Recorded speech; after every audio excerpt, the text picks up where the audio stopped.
amat perkasa yang kehendaknya tidak dapat diingkari.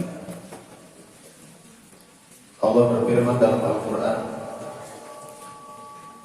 Wallahul ladzi la ilaha illa huwal malikul qudusus salamul mu'minul muhaiminul azizul jabbar.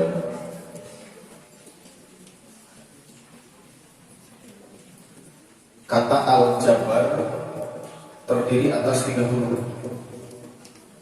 Jim, Ba, dan Ro. Jabbar mengandung makna keagungan, ketinggian, dan istiqomah. Para ulama telah mengumpulkan beberapa pendapat tentang makna Al-Jabbar, sehingga disimpulkan makna Al-Jabbar dalam 2. Allah Al-Jabbar berarti Allah Maha Tinggi, ketinggiannya tidak terjangkau. Allah disebut Al-Jabbar karena ketinggian sifatnya yang menjadikan siapapun tidak menjangkaunya. Dengan ketinggian inilah Allah akan memaksa, ini Al-Jabbar, yang rendah untuk tunduk mematuhi kehendak. Al-Jabbar dalam makna ini tercermin dari hukum kauniyah, hukum Allah yang berlaku di alam ini. Allah membuat hukum bagi setiap materi yang ada di alam ini. Barang siapa yang melanggar hukum-hukum yang telah Allah tetapkan, maka akan berlaku pemaksaan, akan terjadi sesuatu hal yang pasti terjadi, akan dipaksa manusia yang membangkang, yang melanggar dengan hukuman-hukuman yang akan mereka rasakan. Ini mana Al-Jabbar. Allah Maha Tinggi sehingga Allah akan memaksa seluruh makhluk untuk taat terhadap aturannya, untuk taat, untuk setia terhadap aturannya, dan apabila ada hukum yang dilanggar akan terjadi bencana. Ini mana Al-Jabbar. Dalam hadis dibicarakan, Rasul bersabda, Ya ma'syarul muhajirin, wahai sekalian muhajirin, kata Rasul, khamsun inik tulitum bihina wa nazal nabikum a'udhu billahi an tudrikuhunna. Ada 5, kalau kamu mengerjakan yang 5, maka kamu, kata Rasul, akan diturunkan bencana, akan diturunkan bala. Ini Allah akan memaksa. Ada 5 yang dilanggar, 5 berbahaya, dan 5 musibah yang akan kena. Pertama, lam tadhar al-fahisyah, tidak semata-mata dohir kemaksiatan. Fahisyah itu perzinahan. Kalau perzinahan sudah merajalela, kalau perzinahan sudah bisa diakses untuk pesan atau apa lewat medsos, maka kata Rasul, hatta yu'linu biha, sehingga fahisyah, sehingga perzinahan telah bersusuan. Perzinahan diwadahi, perzinahan dinaungi, perzinahan ditempatkan, maka ila pasyabihimul auja, hukum yang akan Allah berikan, bencana yang akan Allah berikan akibat dari hukum yang dilanggar, illa pasyabihimul auja, yang akan muncul adalah akan banyak penyakit. Akan banyak penyakit. Kalau perzinahan sudah merajalela, penyakit yang dulunya tidak ada akan bermunculan. Kenapa penyakit bermunculan? Disebabkan karena ada aturan Allah yang dilanggar, yaitu apa? Zina. Inilah Allah memaksa untuk tunduk terhadap aturannya. Tinggalkan perzinahan, jangan dekati perzinahan. Tapi kata Allah, kalau kau melaksanakan zina, mendekati perzinahan, maka yang akan diturunkan adalah banyaknya penyakit yang belum pernah ada sebelumnya. Itu yang pertama. Yang kedua, walam yanqusul mikyal wal mizan, tidak semata-mata manusia mengurangi timbangan dan takaran. Ukuran, timbangan, takaran dikurangi. maka yang akan Allah berikan musibahnya adalah illa uhidu bisini wa syiddatil munah wa juri surbal. 3. Manusia mulai mengurangi timbangan, manusia mulai mengurangi ukuran, manusia mulai mengurangi takaran, padahal Allah itu larang. Maka kalau itu dilanggar, kata Rasul, 1, akan banyak kepakiran. Manusia itu akan pakir, serba kurang.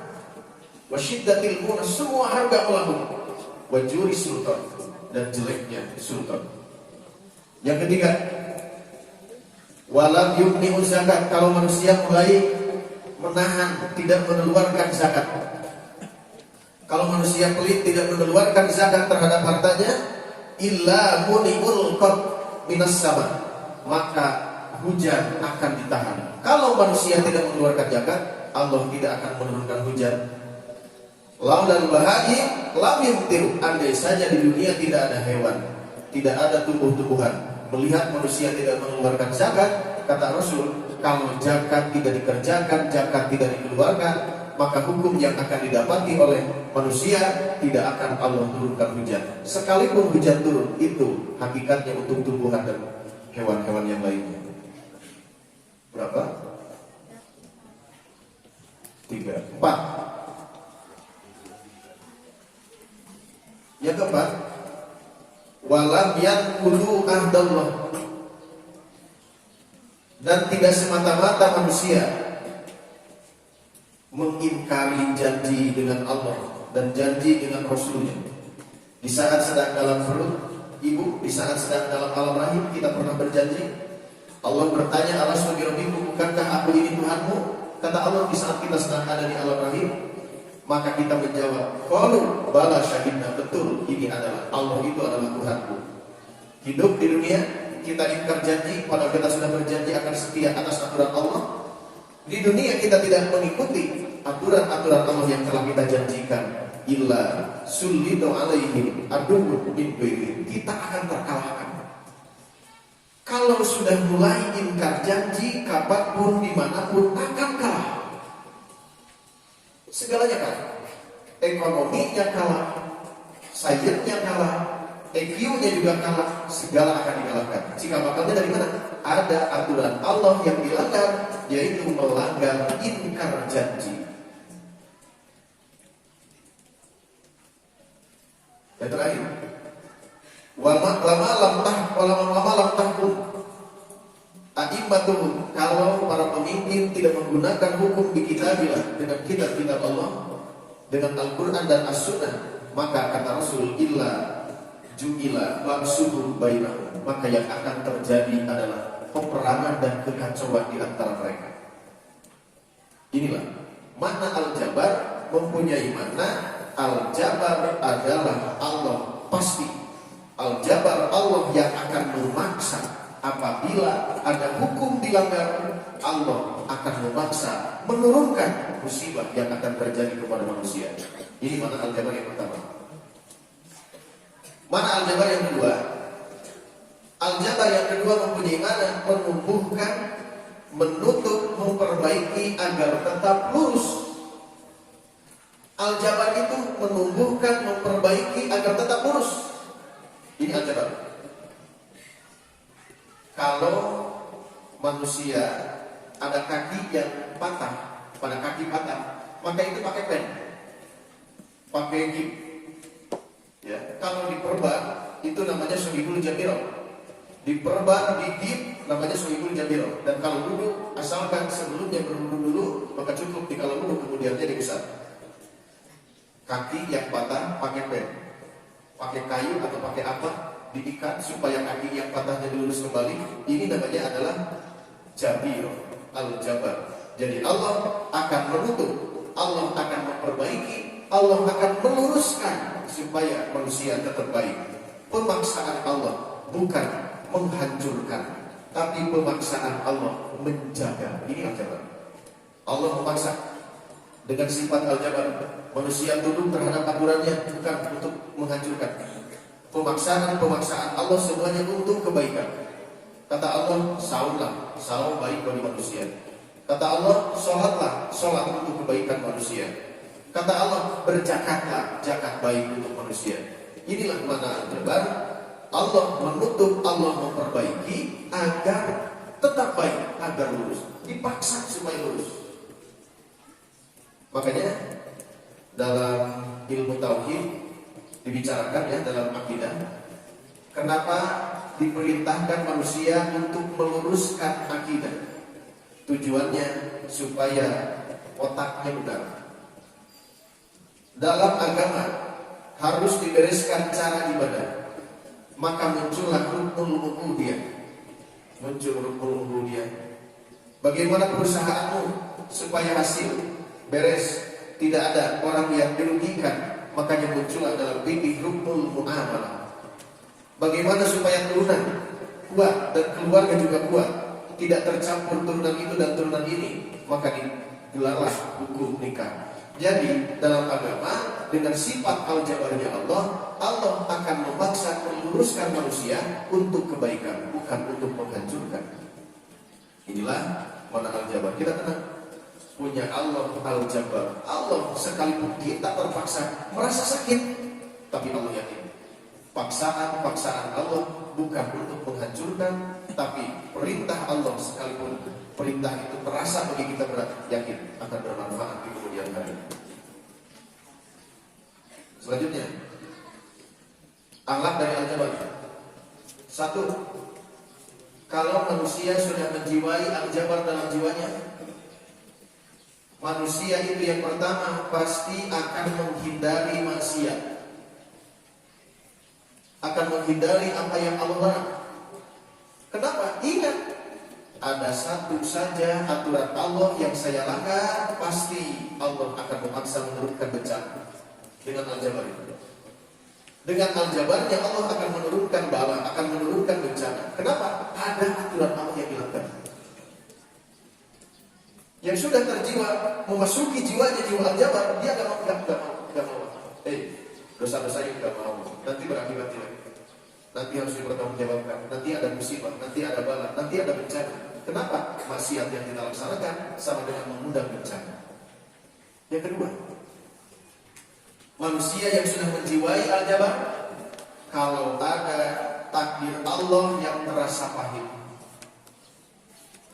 dia menyadari pasti di dalamnya ada kasih sayang Allah baik untuk kita. Ini al-jabar. Ngaji, antri makan, antri ke WC, tapi ini baik. Ada belajar kesabaran, ada belajar ketabahan, ada belajar saling menghargai, ada belajar toleransi. Ini kan pelajaran-pelajaran yang bisa diraih saat kita dipotong. Makanya makhluk Allah, khalifah Allah yang kena dengan asma al-jabar, dia selalu pertama tidak mau melanggar atas aturan Allah. Yang kedua, akan tetap happy menghadapi takdir yang pahit, takdir yang tidak sesuai dengan keinginan. Nikmat ya. Itu yang kedua. Yang ketiga, wahai anak-anakku, kalau nanti kalian menjadi pemimpin, amin, pemimpin yang baik di masyarakat, yang memberikan warna positif, yang menjadi penggerak motor penggerak dalam kebaikan, jadilah pemimpin yang gagah perkasa, jadilah pemimpin yang teguh, jadilah pemimpin yang istiqomah sebagaimana Allah al-jabar. Yang benar katakan benar, yang salah katakan salah. Ini al-jabar yang keempat. Yang ketiga,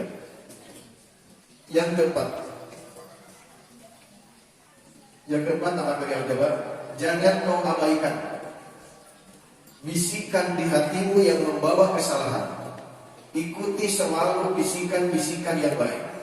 Paksalah diri Anda untuk melaksanakan yang baik, karena lama-lama juga nanti tidak akan terpaksa. Lama-kelamaan insya Allah akan terbiasa. Jadi jangan diabaikan. Jangan abaikan bisikan yang jelek, jangan abaikan bisikan kesalahan. Ikutilah bisikan-bisikan hati yang baik. Yang terakhir, berdoa dengan al-jabar dan nasihatnya.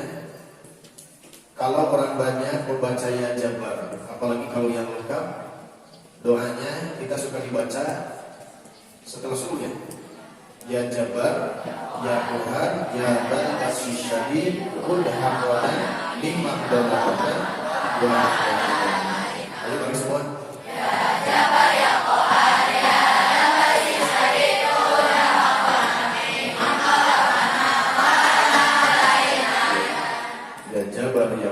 Ya Bal Kasih Syadid, Qul Hamwana, Nikmat Dolahana, Wa Ada Alaina. Khasiatnya akan terjaga dari orang yang dolim. Dibacanya pagi dan sore. Terjaga dari orang yang dolim. Dibacanya mana? Pagi dan sore. Mudah-mudahan kita terjaga. Mudah-mudahan kita aman. Tidak ada kekacauan. Tidak ada sesuatu hal yang merugikan kita semua. Itulah kajian Al-Jabar Asmaul Husna nomor 9.